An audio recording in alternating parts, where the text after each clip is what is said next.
හසර නොම දැන ඇවිද ආමග හරවමින් නිවැරදි දිශාවට ඇවිද යා යුතු මග කියා දෙන පහන් කණු ඇත එදා මෙන් අද.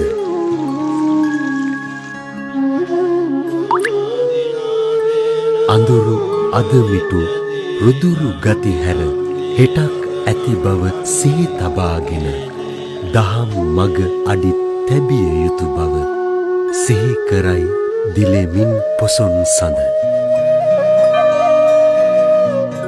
නැනැති තනන් නෙත් පෑදෙන පිනැති රටක දුක් දුරුවෙන පුණ්‍යවන්ත පොසොන් පුන් පොහෝ දිනයක් වේවා.